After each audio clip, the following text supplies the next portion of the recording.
welcome to the One of a Family podcast by Blue Circle Cement. I'm your host, Aisling.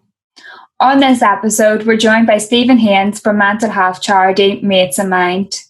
Stephen offers some practical advice on how to look after your own mental health and how to start a conversation with those around you. We'll also be joined by Russell Stilwell from RSE Building Services. Russell shares his own personal story with mental health and how important changing culture is within the industry to break the stigma around mental health. So I'm Steve. I'm the head of program for the mental health charity Mates in Mind, and we are a charity that was set up in 2017 off the back of the work of bodies like the British Safety Council, the Health and Construction Leadership Group, and very much set up on the basis that it was no secret that mental health across the construction sector was in a very bad state. Back in 2017, I think we've made great inroads. I think there's a tremendous amount of work still needs to happen, but the charity was set up very much with the key goals of raising awareness around mental health literacy across construction, also having an impact on reducing the high levels of suicide we also experience across our industry as well. Today, we work with just over 400 companies, the vast majority of those in construction, and we reach hundreds of thousands of people through various different initiatives. And Russell, who's very, very kindly joining us this afternoon as well, also is one of our key supporters, and we've worked with Russell since very much the very early days, indeed, and is one of our key business champions as well. Yeah, Russell, do you want to give an introduction to RSE Building Services and the work you do?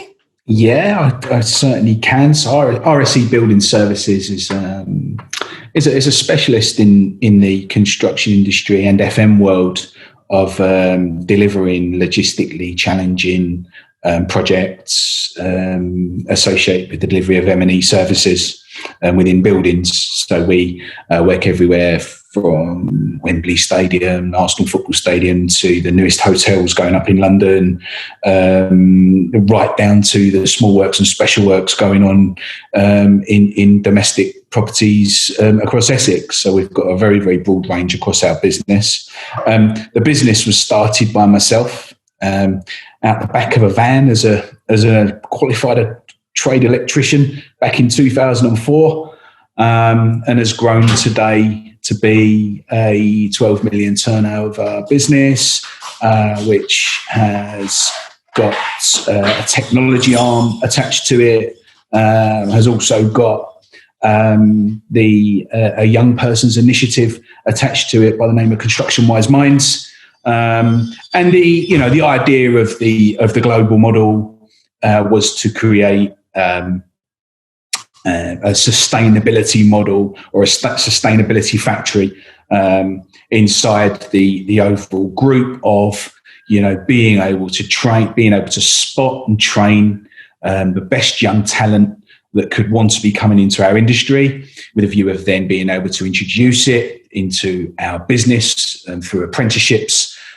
Or through our technology arm, which is the side of our business that creates, which is the side of our business which is BIM, and the 3D modelling and creating virtual worlds of what we're going to be installing, and that model being a kind of ever evolving model, where we do so much work with schools, enabling us to spot real talent and real passion for young people that may want to come into the construction industry, not just for us, but for other organisations in our industry as well. Yeah, I think you both kind of touched on it. So how did you both start working together? How did that come about? Do you want me to? I can remember an afternoon back in 2017. And I'll kind of go back one stage before that. I was at the British Safety Council Awards, and RSE Building Services had just picked up an award for a merit award for its health and safety work on a project we delivered way back when, called the Department Store. And when I was at that was in, I'm sure that was in 2016.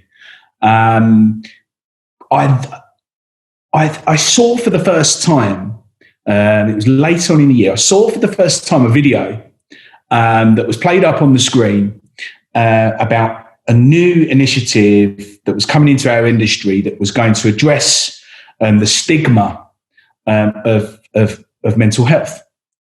Now, as someone who was only sort of 3-4 years out of having been through quite a significant amount of therapy myself, and someone who had suffered a lifetime of anxiety and mental ill health on and off from a young age, it immediately grabbed my attention, absolutely immediately grabbed my attention, because of the simple fact that, you know, when I was unwell, I had started to plan and had quite a lot of thoughts of taking my own life. And probably if certain family members and people hadn't intervened, I think it would have been more than likely that I would have completed what I was intending to do. Fast forward, I got in contact with a lady by the name of Jocelyn Shaw, as that was the contact details I was given, because I wanted to find out more about this new film that I just watched, about this new initiative called Mates in Mind. And sure enough, Jocelyn did get back in contact with me and said, we're going to come over and see you at your offices, and I'm going to bring our program manager, Stephen Haynes.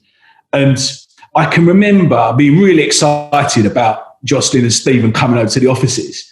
And I can also remember, Steve, it being a day of absolutely bucketing down with rain. Yeah. And I think you and Jocelyn were probably a good hour to 45 minutes late, because I think every single car that existed in London was probably on the road. And I can remember us having a brilliant conversation. I think you were able to recognise my passion, and I could recognise both yours and Jocelyn's at that time, and what you guys were doing, and the gaps that were potentially there, and the help that I could provide, and everything that the synergy was there immediately. And that then we had a long meeting, I think so long that it actually needed to be, look guys, it's been really, really bad weather today, but I think we need to get going. I think it went on for quite some time. And that then leading on to an amazing relationship with, I think, you know, the next sort of communications we had with some conversations over the phone, some meetings in Manchester and various other places. But that followed me having the honour of speaking at the launch of Mates in Mind in that September of the 2017. And I think that, you know, that we've really, with regards to the relationship and with regards to how much of a champion I certainly am for mental health and Mates in Mind, we've never looked back. I think your memory is exceptional, Russell. I've forgotten about the weather on that day.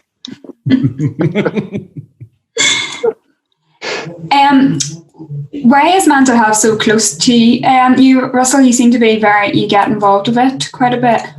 Why is it so close to me? I suppose as a young child, as a youngster, like, as far back as I can remember growing up, I think I've always had levels of anxiety, levels of passion, levels of temper that have always been a challenge with regards to my own personal mental health. In 2000 and the end of 2009, I lost a close friend of mine who I'd grown up with from a very, very young age.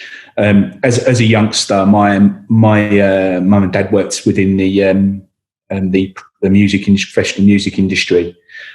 So a lot of my younger years and a lot of my memories were on weekends with babysitters and different types of childcare, which I must admit I didn't particularly enjoy. And so I used to spend a tremendous amount of time down at my mate Frank's house. Frank's mum and dad were like a second mum and dad to me. He was like a brother to me, and from the age of 8, we grew up as very, very close friends, and were friends for life. In 2009, he had quite a significant heart operation, and unfortunately didn't come out of that.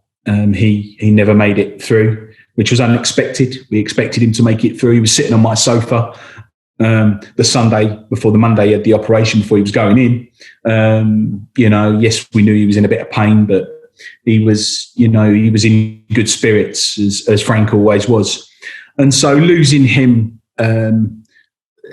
was quite a trauma for me. And really, because of my childhood and because a little bit about my ability to actually handle and face my emotions, I put them to the side a little bit. I put all my emotions to the side a little bit with that.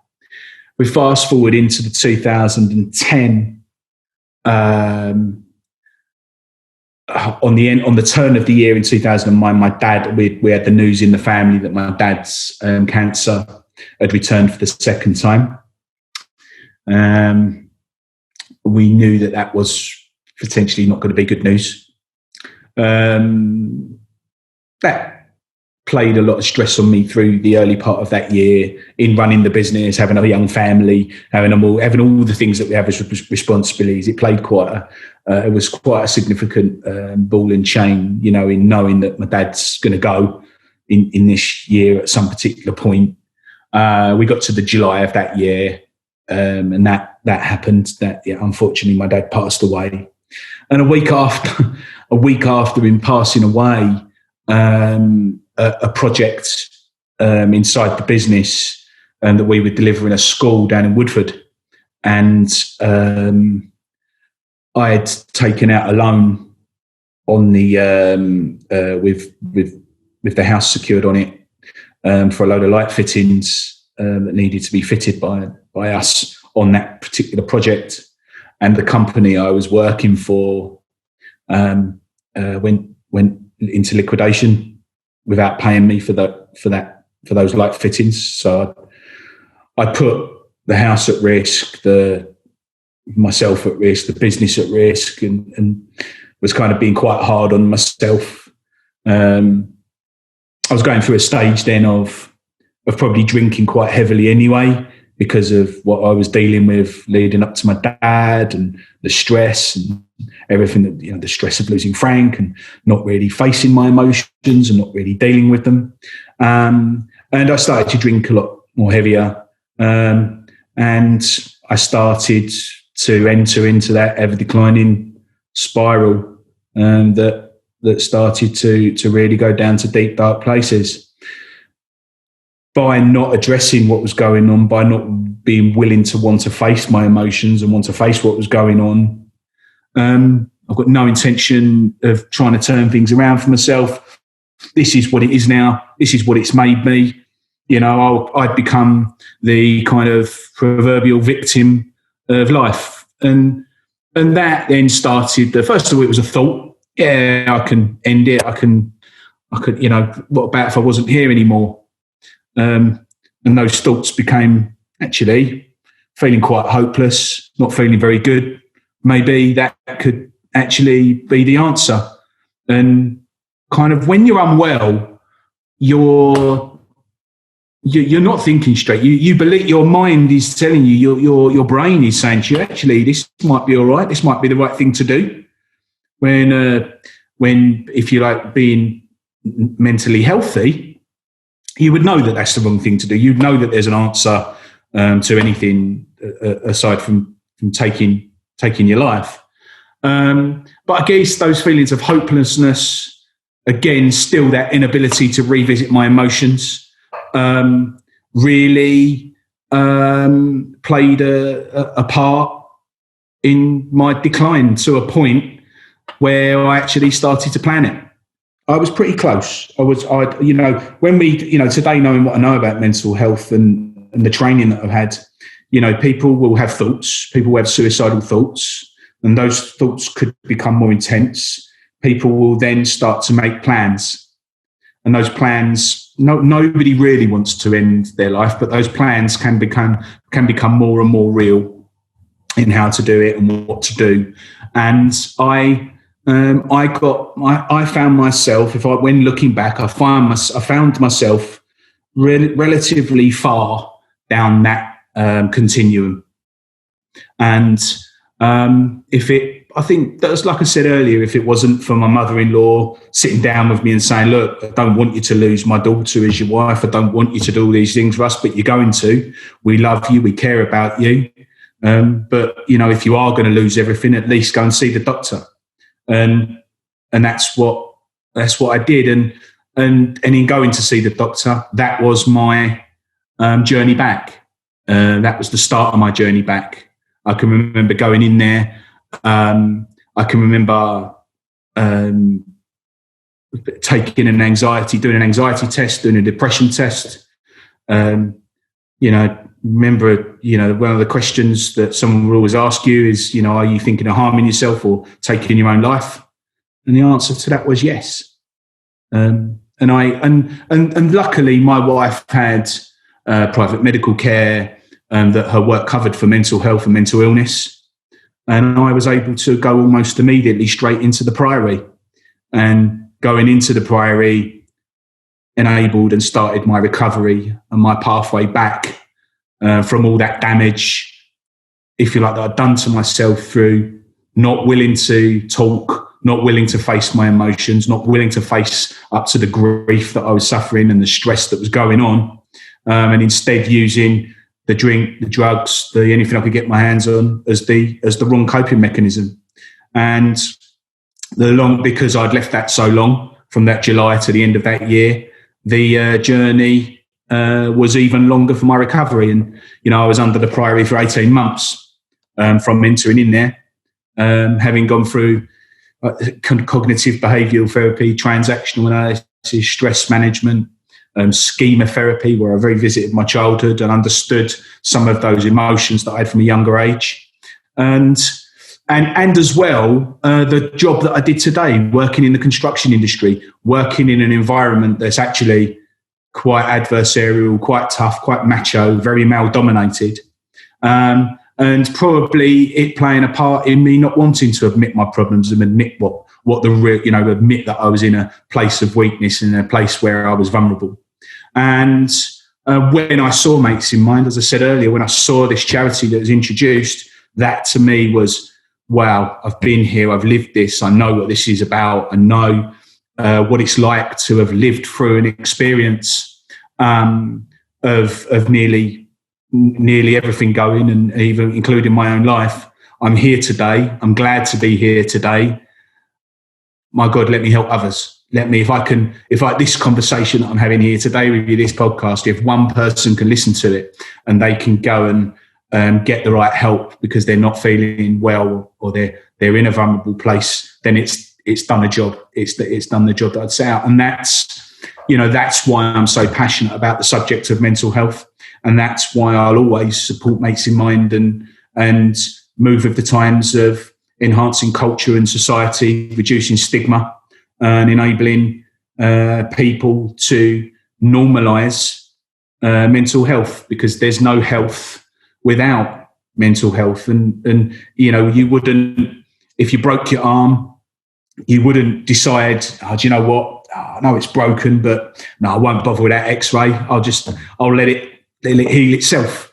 You wouldn't do it. So if you are unwell and you're not acting the way that you usually would, or you've got those intense feelings of anxiety or those intense feelings of depression, or feeling low, talk to someone, understand, get someone else to understand what might be going on. You may be able to help. And that is the passion that's driven from myself and from my lived experience.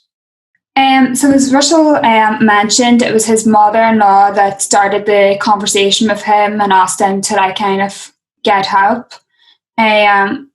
Steve, how do you approach that conversation with someone about their mental health, and what's the kind of signs that you should be looking out for in other people?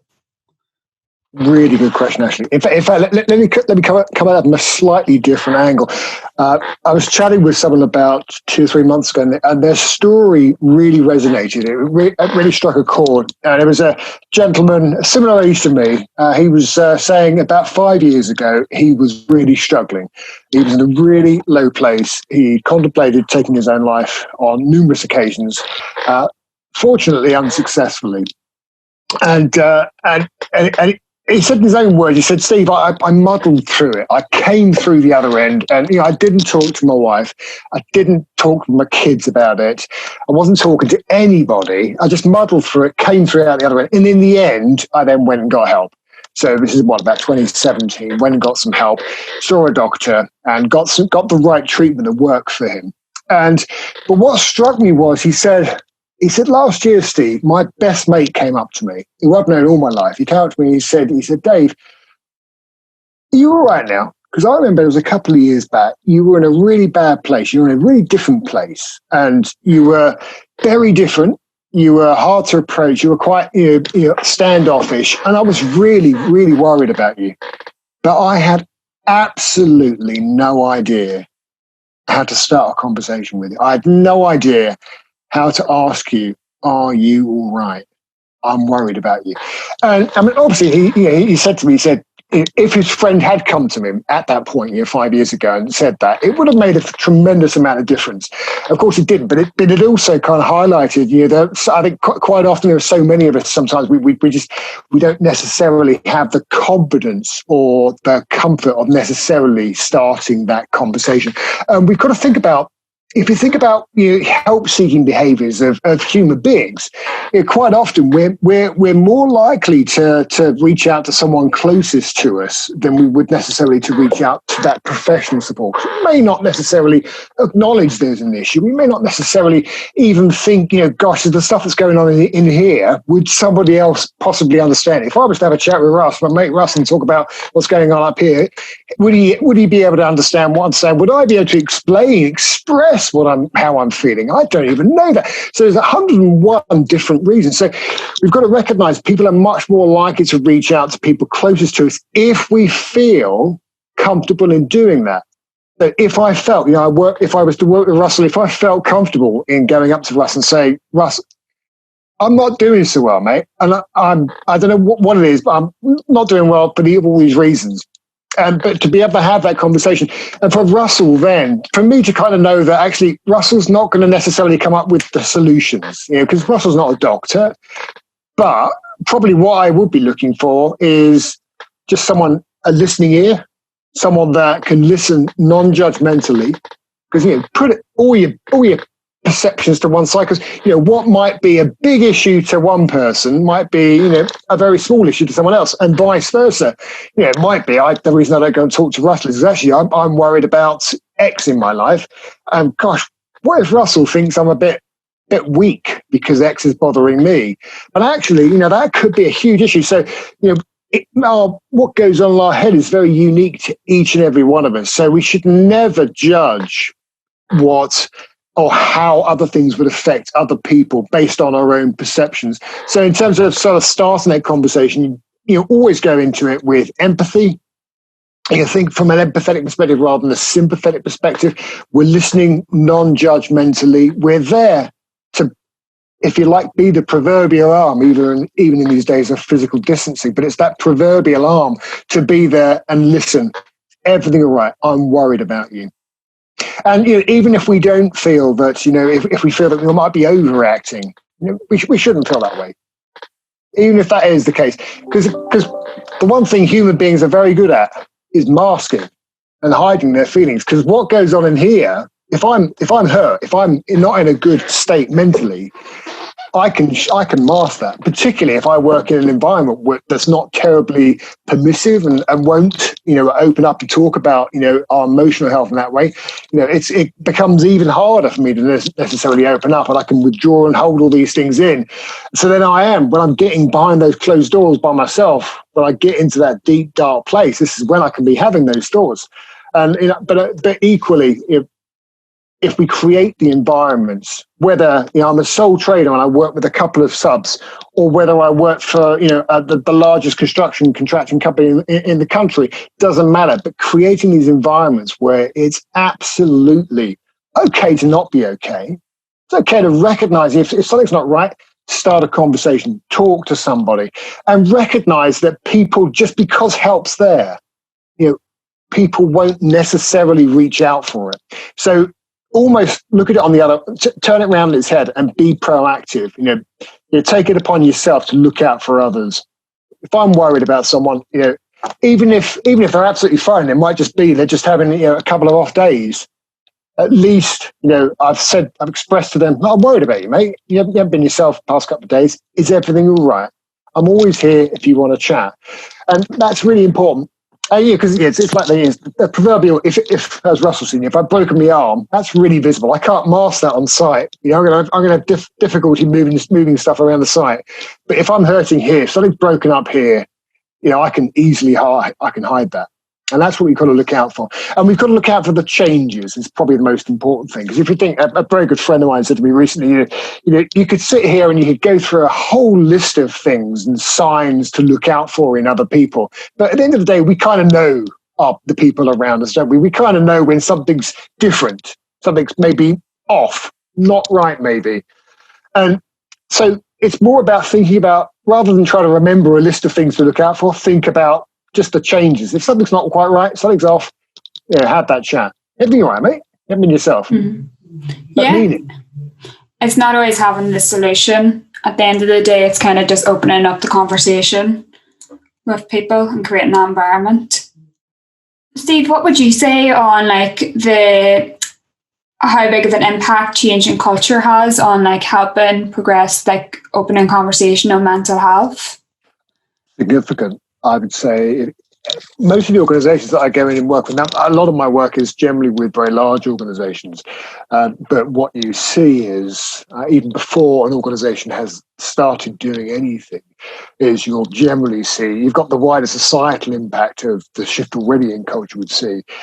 You go into a workplace and you just ask, the workers, the managers, supervisors, foremen, and you'll see a tremendous appetite to want to help. Quite often it's more about, I want to do the right thing, but I'm afraid I'll say the wrong thing. Afraid I'll do the wrong thing. So to a large extent, it's about equipping those people with the skills and the confidence. Again, we're not training people to become, counselors. We're training people in fact, I wouldn't necessarily say training. I'd say it's more about just equipping people with the confidence and the competence to have those conversations, to know their own boundaries and know where to go for support. But equally, it's got to come from above. And I know that sounds really cliche to say it, but if you think about RSE, if you trained every one of Russell's managers within the business around supporting the teams and looking out for emotional health of the workforce, it would have some impact. And it would certainly shift some of the culture. And likewise, if you trained all the workforce to look out for each other, train still things like basic principles of psychological first aid to be able to spot signs and approach a conversation. Again, that would have a really positive impact on the culture. But unless you've got Russell engaged, it's not really going to have a great deal of impact, because Russell's upper management are going to sit there and go, well, the only reason I'm doing this and looking out for my team is because I'm just a decent human being. Plus, we had some training on it, which helped. And I kind of want to do the right thing. But actually, I don't feel like I'm empowered by Russ, because I think if I personally had a conversation with my boss as the business owner, I think that would probably go a different way. So if one of my team came to me, so it does need to be throughout the whole business to really change that culture. Mm. Yeah, I think I'll just add to that. I think that there's always the danger of too much emphasis on training and not enough emphasis on culture, with businesses entering the type of what I call a tick box culture. So they've got mental health first aiders, they've got people there that train, but can they really get hold of their boss at any time to have a conversation should things not be going so well? Can they does the company really deliver on that and do what it says on the tin, or has it just got some mental health first aiders that are there to tick a box and say, yeah, we've got those people in place? And I think a lot of businesses, certainly that I've seen, it is very, very easy to slip into that kind of tick box culture of, we've got that in place and we've done that, but it needs a lot more than that. And I think that Russell, you picked up a really, really important point there. I think historically there's been a perception that, our mental health and wellbeing support within an organisation, whether we've got 5 staff, whether we've got 5,000 staff, there's been a sort of underlying perception that our support is, well, we've got that sorted. We've got mental health first aid people trained, or we've got an employee assistance program, or we're promoting the construction industry helpline. It's almost that great mental health's done, but actually no, you kind of think more broadly, think logically. The support network within a workplace is every single employee, it's every single manager, it's every single leader. These are most important. These are the front line of well-being within the workforce. It's the management. If I don't feel supported by my boss, I don't really care if we've got an employee assistance program. It makes no difference to me, really. If I don't feel supported in my team, it kind of, the support services kind of are of less relevance to me.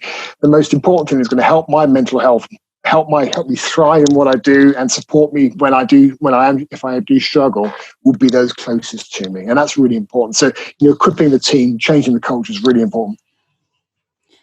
What would you say, any advice or tips for tradespeople, because they mightn't have that structure if they're not part of a big organisation or company themselves? Like if they're sitting in a van by themselves, maybe they work as a sole trader, or maybe they've got just a small team, maybe they manage a few people. What advice would you give them for implementing that culture amongst themselves? Or if they are working by themselves, where do they go to? I know Russell's got lots of ideas and thoughts on this. I just want to throw one in first, which is I was chatting with a small tradesman about 2 weeks ago, actually, and we were talking about how they've managed. This is an individual that has 5 different local trades workers, a sole trader, runs his own building trade business, coincidentally in one local town. And we were talking about how it's affected him, how he supports his team. And he said the first thing he did was, the moment we went into lockdown version 1, it was very much, picked up the phone, reached out to all of his team, put their well-being and their welfare first and foremost. The first thing that occurred to him, which I thought was really, really important. But making sure that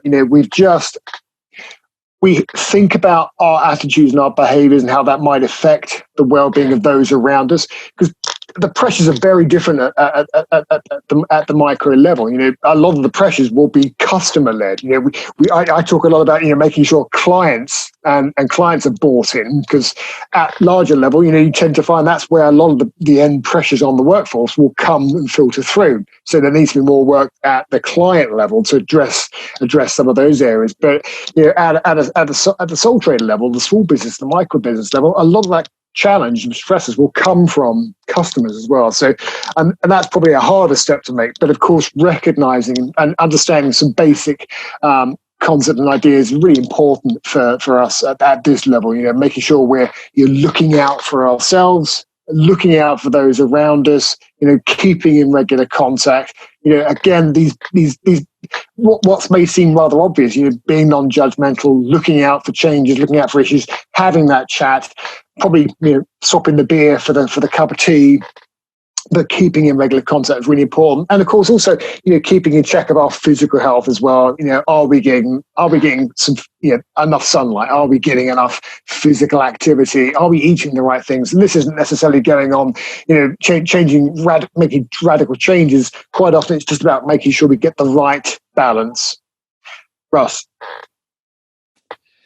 I think in SMEs and in micro businesses, I think one of the things that I think is really, really important is the leader of that business and the subordinates, the people that may be working around him, is 2 or 3 or 4 people that he may have working for him, is that leader allowing himself to be vulnerable, to not think that it's all down to him or down to her. I think by sharing and by admitting that we are only human, and they may only be human, you start to create that natural culture of leadership that you'd like in an albeit larger organisation, but it doesn't matter how big the organisation is, it can also happen in a smaller micro organisation as well. And enabling people within the business to be able to share the load and to know that we're all in it together, to work as a team when it comes to well-being, to be open and honest about well-being and about how someone may be feeling. And that might be nothing to do with work. It may be something to do with something that's happened personally. It may be that to do with I had one the other day where one of my guys, I kind of detected that there was something wrong. I must admit, I am a little bit like a radar because of what I've been through in life, and I was able to spot a few signs and behaviour changes. And I had a conversation with him, and it wasn't work, albeit the second lockdown was getting him down a little bit. It was simply the fact that his partner had been made redundant, and the pressure from a personal perspective that was putting onto him was just making him very anxious and making him feel uptight. And as much as we don't want to impede on someone's personal life, it's not up to us in the workplace to divulge or to interrogate someone's personal life. It's, I think, very, very important for an SME or for any business, but in particular smaller companies, to have that open door policy of, if you want to talk about what's going on at home, if you want to talk about what's going on in personal life, because it could be affecting your work, we're here to listen. And I think, and the key word is talking here. Businesses that talk, businesses that encourage talking, encourage the starting of conversations, encourage hope, whether that hope be through a person feeling hopeful about themselves or recognising that somebody might not be feeling hopeful about themselves, but giving them some hope, giving them some positivity that can enable them to feel a little bit hopeful. I believe that can have a significant impact on the change of a culture inside of an SME business without having to spend hundreds and thousands of pounds on training everybody, putting everyone on courses, as I said, entering into that tick box culture. And I think Steve hit a key word earlier with regards to in a smaller business or as a sole trader, having empathy and also encouraging people to be kind to themselves. It's easy as a sole trader to blame yourself for that problem and this problem, and I didn't do this on time, I didn't do that on time, I didn't get that done, I didn't do this. And it's easy for any of us to do it, but it being able to recognise how kind one is being to themselves is another big part, I think, of enabling a higher and better wellbeing culture in an SME. I think very much it's being comfortable in recognising changes, being comfortable in understanding your own personal boundaries as a small business owner or as an employee in a small business or sole trader, and getting the right balance of your sort of physical and mental well-being of your other factors, but also knowing when and where to go to for support as well. That there is some great support out there. For large organizations or mid to large organizations, quite often they'll invest in things like paid for counseling support services, just employee assistance programs. For smaller businesses, that support's not always there, but there is a wide variety of freely available services. The Lighthouse Constructions to charity, for example. Anyone that works in the trade has access to this. It's 24/7 access to counsellors by phone. Phenomenally valuable stuff. There's a great wealth of other services and supports out there. I would take the time to just familiarise yourself with what's out there. In fact, if anyone goes to the Mates in Mind website, you'll see there's a sort of summary of some of the different support services that are freely available to people out there. But it's worth familiarising yourself with what's out there, because there is a tremendous amount of support available. But equally, recognise your own barriers. If someone's struggling, start the conversation. Provide them with the support. You're not there to give them the answers. You've got to recognise your own boundaries, because you're not there to treat, and you're not there to diagnose, but you are there to listen. You are there for that proverbial arm around the shoulder. And as Russell said, that's, well-being in organisations, particularly in small organisations, doesn't cost anything. It's just the right attitude, it's the right behaviours, right competencies. Thank you, Russell. Thank you, Steve. That was, I think we got a lot out of that. It's very informative. And thank you, Russell, for sharing your experience with mental health and your story around it. And it was great to learn more about Construction Wise Minds. And thank you, Steve, for sharing your insights into Mates in Mind and the work you do in the construction industry, and also for signposting some help. So it's on the Mates in Mind website. Yeah, and also do take a note of the construction industry helpline. Construction industry helpline. And the construction industry helpline and the construction industry helpline app. The app is very good. Brilliant. So thank you. So that's the end of episode 2 of the One of the Family podcast. The episode 3 will be out on the 16th of December, just after this one. So Thank you.